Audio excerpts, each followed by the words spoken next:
मिस्र एक ऐसी जगह है जहां दुनिया की सबसे पुरानी और सबसे ताकतवर सभ्यताओं में से एक ने जन्म लिया। लेकिन इस कहानी में ना एक बहुत गहरा विरोधाभास छिपा हुआ है, एक पहेली जो एक बेहद मुश्किल और कठोर माहौल से पैदा हुई। जरा सोचिए, मिस्र का 97% हिस्सा सूखा रेगिस्तान है, एक ऐसी जगह जहां दूर दूर तक जीवन लगभग नामुमकिन सा लगता है। तो फिर सवाल यही उठता है कि आखिर ये हुआ कैसे? इतनी बंजर जमीन पर एक इतनी शानदार और महान सभ्यता कैसे खड़ी हो गई? ठीक है, तो इसका जवाब है एक नदी, शक्तिशाली नील नदी। यही वो इंजन है जिसने न सिर्फ प्राचीन मिस्र को चलाया, बल्कि आज के मिस्र को भी चला रही है। ये सिर्फ पत्थर नहीं है, ये तो इंजीनियरिंग का एक करिश्मा है। एक ऐसी बनावट जो 3,500 सालों तक दुनिया की सबसे ऊंची इमारत थी। और जानते हैं इस विशाल सपने को सच करने की चाबी क्या थी? वो थी नील नदी। पुरातत्वविद मार्क लेनर ने इसे बहुत अच्छे से समझाया है। देखिए, हर साल नील नदी में बाढ़ आती थी और पानी 7 मीटर तक ऊपर उठ जाता था। उन्होंने इसी बाढ़ को एक बहुत बड़ी हाइड्रोलिक लिफ्ट की तरह इस्तेमाल किया और बड़े बड़े भारी पत्थर सीधे कंस्ट्रक्शन साइट तक पहुंचा दिए। सच में कुदरत और इंसानी दिमाग का क्या शानदार संगम था। और ये कहानी सिर्फ पुराने जमाने की नहीं है। चलिए आज के दौर में आते हैं और यूसुफ से मिलते हैं। वो एक मछुआरे हैं और उनका परिवार 100 साल से भी ज्यादा से नील नदी पर ही निर्भर है। उनके लिए ये नदी सिर्फ पानी नहीं है, ये जिंदगी है।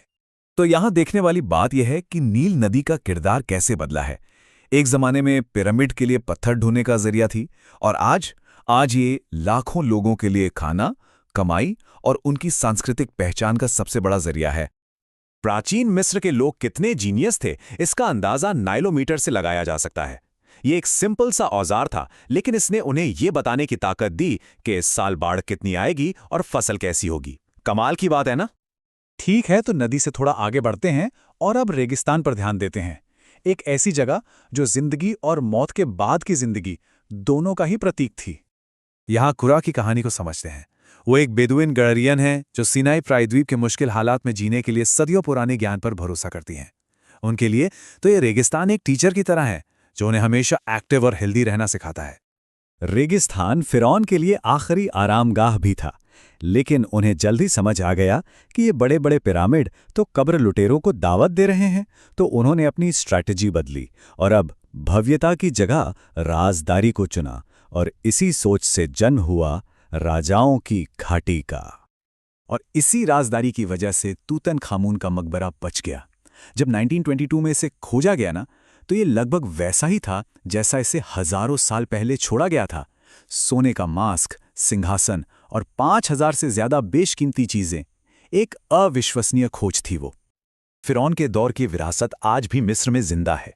कुछ तो बिल्कुल साफ साफ दिखती हैं, और कुछ ऐसे तरीकों से जिनके बारे में जानकर हैरानी होती है।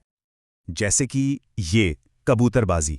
ये मिस्र के 20 लाख लोगों के लिए एक बहुत ही रोमांचक खेल है, और इसकी जड़ें हजारों साल पुरानी हैं। ये दिखाता है कि इतिहास कैसे हमारी रोजमर्रा की जिंदगी का हिस्सा बना रहता है। और अगर फिरौन की शान और शौकत का पैमाना देखना है, तो रामेसेस द्वितीय के शवगृह मंदिर रामेस्योम को देखिए। बताइए कितना बड़ा था? 47, जी हां, 47 टेनिस कोर्ट के बराबर। ये उनकी ताकत का एक जबरदस्त नमूना था। और आज भी जब बाहा अहमद जैसे हॉट एयर बलून पायलट इसे आसमान से देखते हैं, तो इसकी खूबसूरती और भव्यता उन्हें हैरान कर देती है। तो अब सवाल ये उठता है कि इतनी विशाल और प्राचीन विरासत को आने वाली पीढ़ियों के लिए कैसे बचाया जाए? ये आज मिस्र के सामने एक बहुत बड़ी चुनौती है। जरा इस स्थिति की कल्पना कीजिए। $1 अरब की लागत से एक नया ग्रैंड इजिप्शियन म्यूजियम बन रहा है, लेकिन उसके लिए हजारों साल पुरानी बेशकीमती कलाकृतियों को कायरा के भयानक ट्रैफिक के बीच से ले जाना है। ये एक बहुत ही ज्यादा जोखिम भरा मिशन है। रामेसेस द्वितीय की विशाल मूर्ति को ले जाने की प्रक्रिया को ही देख लीजिए। एक एक कदम को बहुत सावधानी से प्लान किया गया था। कड़ी सुरक्षा, एक तय रफ्तार और 1 घंटे का वो तनाव भरा सफर, सब कुछ दांव पर लगा था। और ड्राइवर जकारिया के इन शब्दों में वो राहत साफ महसूस की जा सकती है। ये सिर्फ एक मूर्ति को ले जाना नहीं था, ये एक देश की विरासत और उसके सम्मान को सुरक्षित पहुंचाने की जिम्मेदारी थी। तो आखिर में मिस्र की कहानी यही है। यहाँ अतीत सिर्फ इतिहास की किताबों में बंद नहीं है, बल्कि वो वर्तमान का एक जिंदा हिस्सा है जो आज की आधुनिक जिंदगी के साथ कंधे से कंधा मिलाकर चलता है। और ये हमें एक बहुत गहरे सवाल पर लाकर छोड़ देता है।